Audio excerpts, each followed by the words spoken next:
अस्सलाम वालेकुम नाजरीन, कैसे हैं आप सब। उम्मीद करता हूं कि आप सब खैरियत से होंगे। आज जो स्टोरी मैं आप लोगों के लिए लेकर आया हूँ बहुत ही डरावनी है। तो अगर आप लोगों को डर लगता है तो अभी मेरी वीडियो स्किप कर दें, और अगर आप में हिम्मत है तो आयतुल कुर्सी पढ़ें।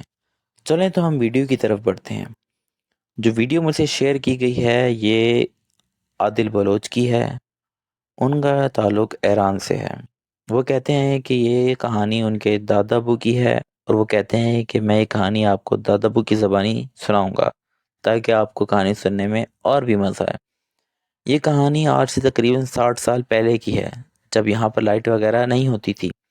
तो हमारा गुजारा भेड़ बकरियां पाल कर और खेती बाड़ी करके होता था। हम लोग खजूर वगैरह उगाते थे और इसी से हमारा गुजारा होता था। गर्मियों के दिन थे और सुबह ही मैं अपने खेतों में आ गया था।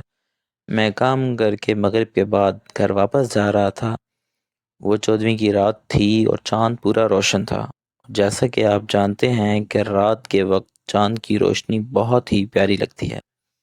तो मैं अपने घर की तरफ जा रहा था कि मैंने देखा कि मेरे रास्ते में एक सांप पन फैलाए बैठा था। मैंने ऐसे कहा कि अगर कोई दूसरी मखलूक है तो मेरे रास्ते से हट जा, नहीं तो मैं आपको मार दूंगा, क्योंकि आप बिल्कुल मेरे रास्ते में हो। जैसा कि आप जानते हैं कि जिन्नात मखलूक जानवरों की शक्ल में इंसानों के सामने आते हैं। मेरे ऐसा बोलने के बाद भी सांप अपनी जगह से ना हिला, तो मुझे अंदाज़ा हो गया कि कोई दूसरी मखलूक नहीं है। तो मैं उसे मार कर साइड पर फेंक दिया और मैं घर जाने लगा। जब मैं घर पहुंचा और मैंने खाना वगैरह खाया तो मेरी बीवी ने मुझसे कहा कि हमारी बकरियां घर वापस नहीं आई, आप जाकर इन्हें देख कर आएं और ला कर बाड़े में बंद कर दें। तो मैं बकरियां ढूंढने के लिए पहाड़ों की तरफ चला जाता हूँ, क्योंकि हमारी बकरियां अक्सर पहाड़ों की तरफ चरने के लिए चली जाती हैं। जब मैं पहाड़ों की तरफ जा रहा था तो मैंने देखा एक आदमी जिसकी पीठ मेरी तरफ है, वो हमारी बकरियों को चीर कर कच्चा ही खा रहा था। तो मैं परेशान हो गया, तो ये कैसा इंसान है, और इसने मेरी बकरी को काटा।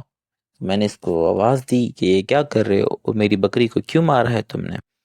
तो आप यकीन करें कि वो बंदा खड़ा हुआ और जैसे ही मेरी तरफ मुड़ा तो शक्ल ऐसी थी कि इंसान और जानवर की मिलाकर बनाई जाती हो। इसके कान कुत्ते की तरह खड़े हुए थे, इसके दांत बहुत बड़े बड़े थे, इसके मुंह से खून टपक रहा था क्योंकि उस बकरी को चीर कर खा रहा था। इसके नाखून बहुत बड़े बड़े थे, इसके बाल ऐसे थे जैसे बहुत ही खौफनाक। इसे देखकर मेरे रोंगटे खड़े हो गए और मैं जैसे ही वापस भागने के लिए मुड़ा तो मुझे लगा कि जैसे मेरा पाँव जमीन में धंस गया। मैं शोर कर रहा था, भागने की कोशिश कर रहा था। मैं शोर कर रहा था, भागने की कोशिश कर रहा था, लेकिन मुझसे हिला भी नहीं जा रहा था। इतने में ही मुझे पीछे से आवाज आई कि तुम मुजरिम हो। वो शख्स मुझसे कहने लगा कि तुम मुजरिम हो और मैं तुम्हें मार दूंगा। और मुझे ऐसा लगा कि पीछे से किसी ने मुझे कुछ मारा है और मैं बेहोश हो गया।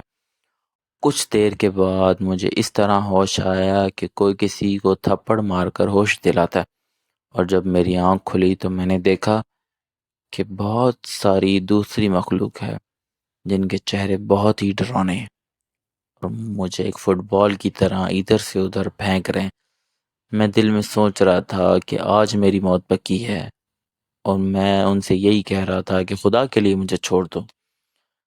मुझे पता नहीं है कि मैंने आप लोगों के बेटे को कब और कैसे मारा और कहाँ मारा। तो उनमें से एक बोला, जो सांप तुम्हारे रास्ते में बैठा हुआ था वो सांप नहीं था, वो मेरा बेटा था। मैंने उस मखलूक से कहा, देखो मुझे पता नहीं था, मैंने कहा भी था कि अगर आप कोई और मखलूक हैं तो मेरा रास्ता छोड़ दें। तो कहने लगा कि ये झूठ है, तुमने ऐसा कुछ नहीं कहा। मुझे इस तरह से मारने लगे और इधर उधर फेंकने लगे कि इतने में ही एक बुजुर्ग ने आवाज़ दी और कहने लगे, रुक जाओ। और एक कतार में खड़े हो गए। ऐसे लग रहा था कि कोई इनका सरदार आ रहा है। तो वो लाठी के सहारे मेरी तरफ आ रहा था। उसका चेहरा बहुत ज़्यादा नौरानी था। मैं नहीं जानता कि वो इंसान था या कोई और मखलूक। उसकी बहुत सफ़ेद दाढ़ी थी और ऐसा लग रहा था कि जैसे कोई वो जिन नहीं। इतनी इज्जत उसकी हो रही थी, मैं देखकर परेशान रह गया। और जब वो आ रहा था تو جتنے بھی جن تھے وہ ہاتھ باندھ کر سر نیچے کر کے کھڑے ہو گئے۔ جب وہ وہاں آیا تو لوگ ادب سے سر جھکائے کھڑے تھے۔ اس نے آ کر مجھ سے کہا کہ ہاں اب بتاؤ تم کیا کہہ رہے تھے۔ جب میں نے اس کو پوری بات بتائی کہ میں نے پہلے کہا تھا کہ آپ اگر کوئی جن وغیرہ ہیں تو میرا راستہ چھوڑ دیں، تو جن نے کہا کہ آدم زاد بالکل سچ کہہ رہا ہے۔